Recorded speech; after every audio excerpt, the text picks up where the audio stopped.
All systems go. Clear for liftoff.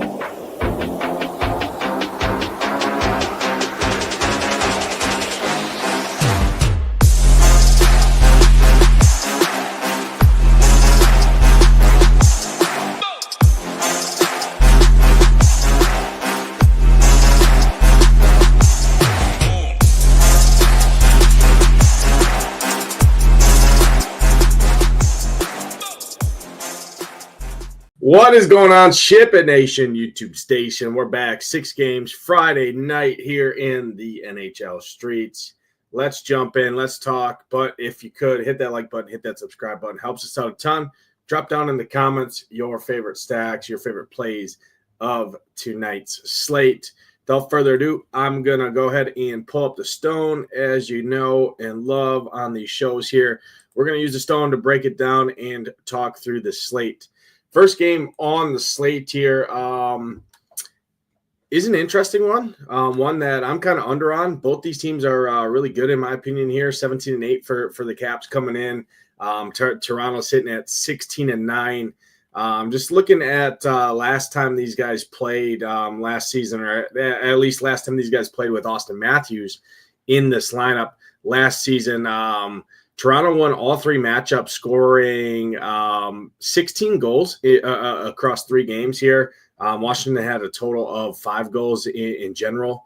However, the last time these two played here this season, Austin Matthews was out in that game. Just trying to pull up the game logs here for a second and take a look. So back on November, the game was 4-3. So right around that total, would have went over because the total here tonight is 6.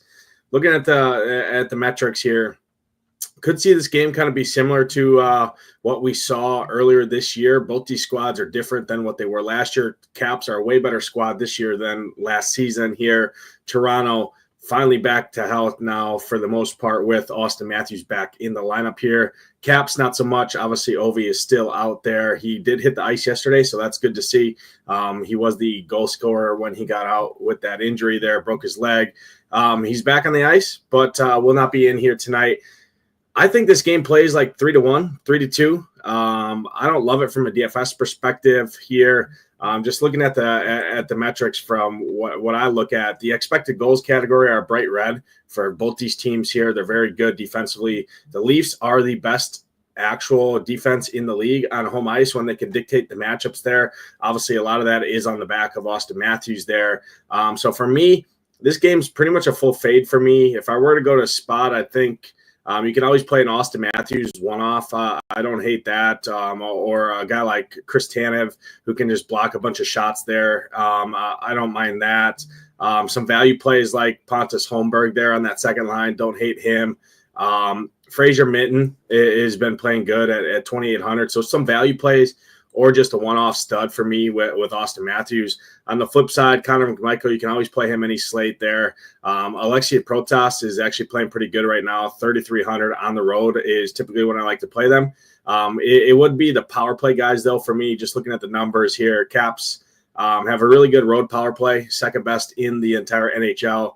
And the Leafs give up about the 6th most penalties on home ice there. They do have a decent penalty kill at about 83%. So grabbing a Dylan Strome, a Meisel, a Wilson, a Chychrun, or a Carlson, 2 or 3 man stack there for the power play I don't hate, but still not a game that I'm super interested in overall. Next game on the slate here, this is a slam dunk smash spot here for the Devils here. Devils should get Grubauer in net, I believe. I think Grubauer should be projected. I believe last night Decord started, so I doubt he goes back-to-back there. Devils at home, smash spot. Going to be chalky, but good news is there's a bunch of heavy favorites on the slate, right? Like the Rangers, Vancouver, Minnesota. So ownership should get spread amongst those 3 teams in general. I love the Devils here. You can play Jack and Nico together. That's instantly a way to get different. Jesper Bratt, Timo Meier, like those guys a ton. Dougie Hamilton, my favorite spend-up D-man on the slate. If you can't get up to a guy like Quinn Hughes, like him. And then you got some cheap guys, right? Like guys like Dawson Mercer who are fine. Nosen who are fine. Eric Halla is a decent value play there. So Lines 1 through 3 for me with the Devils firmly in play. I prefer the big dogs as always, right? And I think you can get a little different with pairing up Jack Hughes, Nico Hischier together in the same build. Definitely viable here tonight. On the Kraken side, just some value plays. Chandler Stevenson, 2.9K. Basically stone free. He's a good option. Shane Wright playing decent right now, 2.6K. He's fine. Bjorkstrand at 3.6K. So just some value one-off fillers for me from the Kraken side. Vince Dunn being back is definitely nice for this defense front. He's top line, top power play. 3.2K, he's fine. Adam Larson is a solid value play at 3.3K. Just blocks a ton of shots here. Should see a ton of volume and ton of chances to save some shots here. But Devils, my favorite stack of the night for sure. Next game on the slate here, we have the Rangers versus the Pens. Ned should be in net. Ned is not very good. I think this is a smash spot here for the Rangers. They're definitely one of my top 3 stacks on the slate as well here. And these price points are super, super cheap outside of Panarin. I think if you want to get kind of contrarian, spending up for a guy like Panarin here, as you can see, he's projected to be about 12%, the lowest by far of the studs, if you will, right? Of the Kreiders, the Zibanejans, the Trocheks of the world.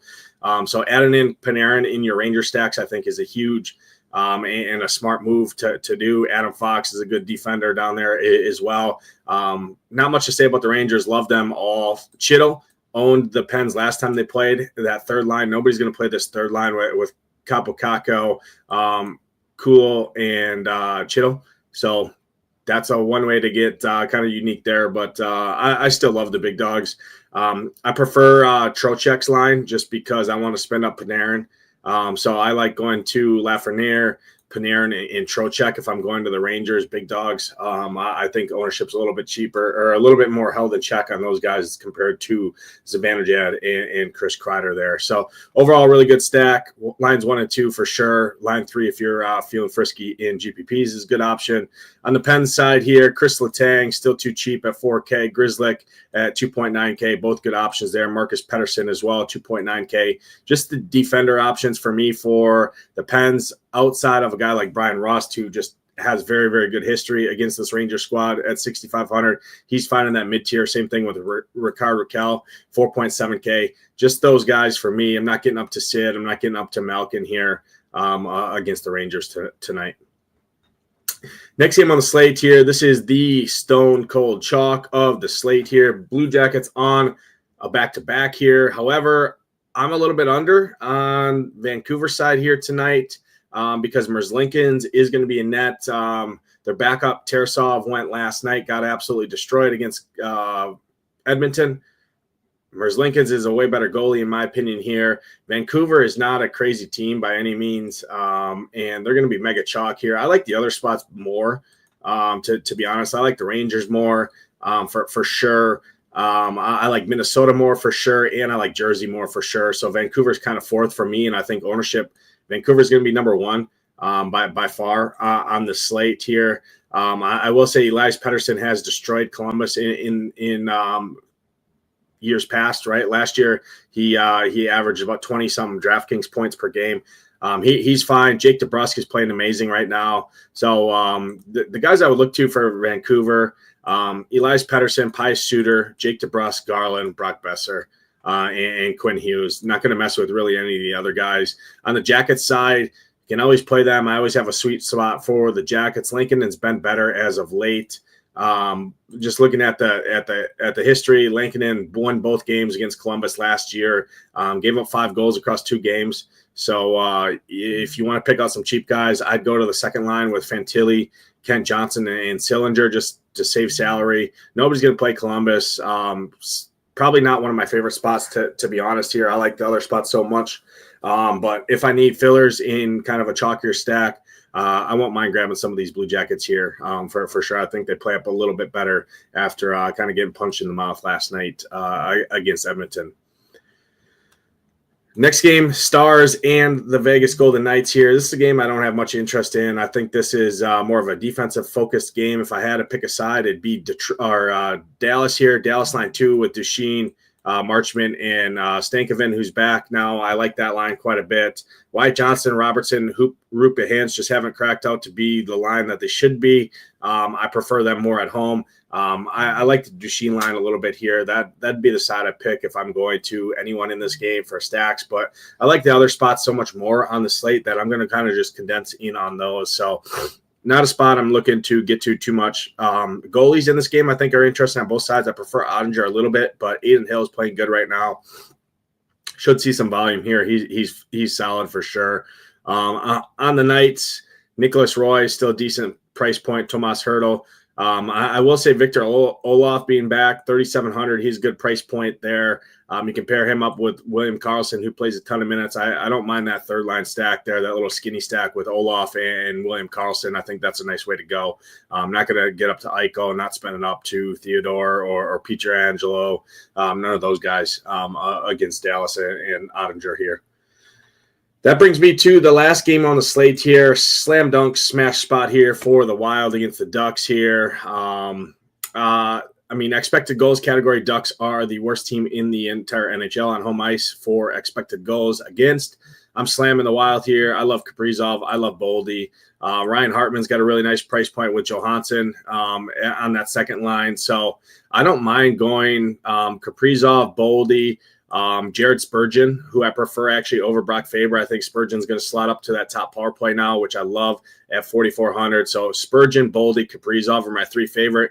And then kind of pick and choose if you want to throw in Marco Rossi in there. He just doesn't shoot a ton for me. I just don't like that.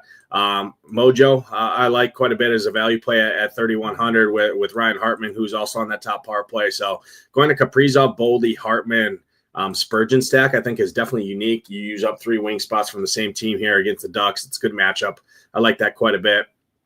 Only thing I would worry, I believe Gibson went last night, so I think it's going to be, or Gibson went the other night. I believe it's going to be Lucas Dostal. He always has the opportunity to stand on his head and just own everybody who's stacked against him. It depends on what Dostal comes out. So that's the only reason why I kind of put the Wild behind the Rangers and behind the Devils here is just because of the goaltending. But still, I love the Wild here for sure. On the Ducks side, not going to get to any Ducks. Philip Gustav is my favorite goalie on the slate at 8K. Love him. Love his upside. He's the best goalie option on the slate for me. But that's going to do it, though, for this quick hit here for the NHL streets. My slate plan is already live up on the website. Check it out. Build your teams. I'll be in the Discord answering any questions you guys have. But good luck tonight in those contests. Hope to see those SHIPIT Nation logos at the top. I'm Nades. We'll catch you guys next time.